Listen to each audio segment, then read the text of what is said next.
Hey guys, how's it going? I just wanted to jump on here and do my check-in. I fell off last week and didn't get a chance to do it, so I have 2 weeks to make up. So we're just going to go through here. This will take me actually till the end of my bulk. We'll kind of get into what happened as far as why I'm already done.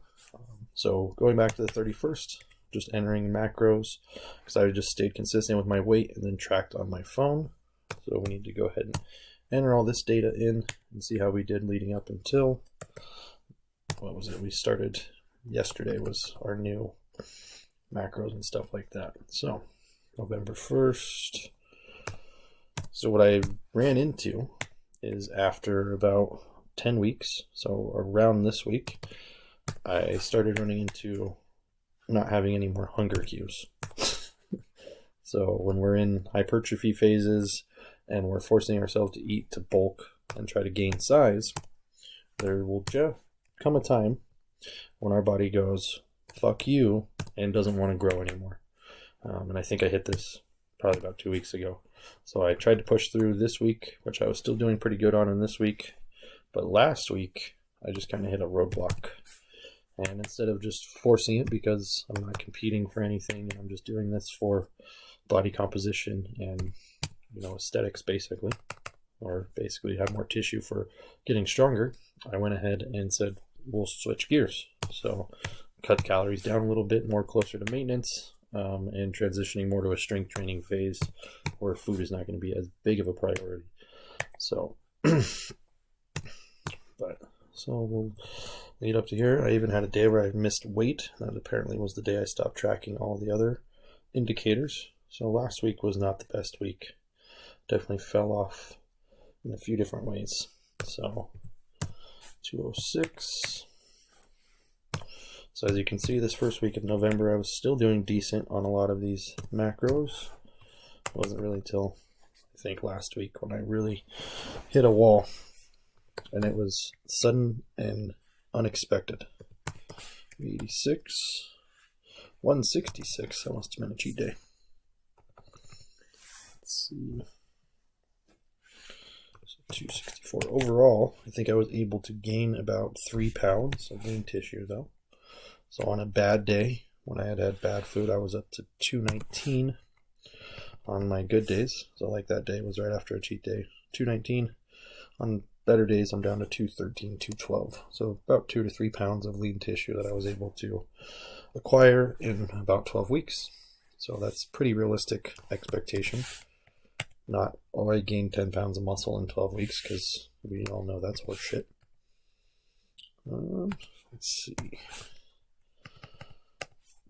So I'm pleased overall with my ability to increase protein intake. So that was the big takeaway from doing all of this, is my protein was extremely low on average when I wasn't tracking.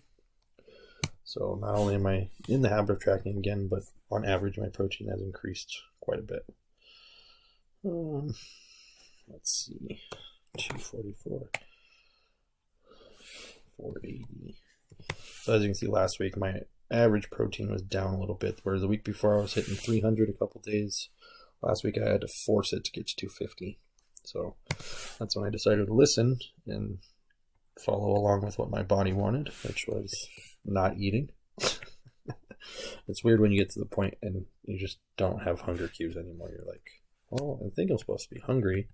I ate 3 or 4 hours ago, but nothing's happening. So that's always fun. There we go. Falling off the wagon on the cheat days.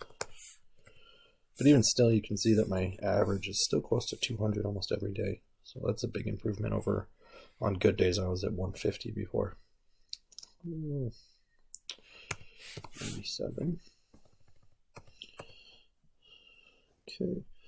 This is Sunday. 239. Oh shit. Cancel.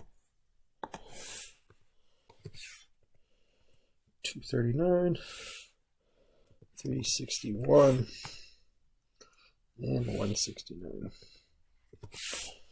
All right, and then as you can see, I started adjusting the colors of my sheet for this next phase because I now have 2 different sets of macros depending on my training day for each stimulus that I'll be using. So with concurrent periodization, This is more kind of like what you're going to expect as far as macros on a daily basis.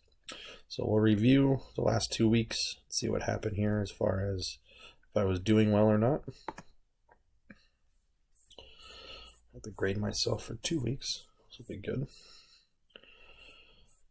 A couple weeks I gave myself A's, C's. Oof. All right, so 1031 to 11.6. Average weight was 214. So we were up or down, actually. That's not good. So we were down in protein a little bit, down in carbohydrates, and up in fat. So this one, I'll give myself a C. Not the best. So we still stayed way high in the fat. So that was not good. Carbohydrates. Yeah, let's see how this day went. Stayed at 214 still, so it went up just a little bit. Protein took a hit. Carbohydrates went up. Fat stayed about the same. So still high in the fat there. Give ourselves another C. So these last 2 weeks, as you can tell, my performance declined. Weight-wise, on average, we went from 214, and when we started, we were at 214. Interesting. So the weight on average did not change a whole lot. I know body composition wise it did. I did see a big difference there.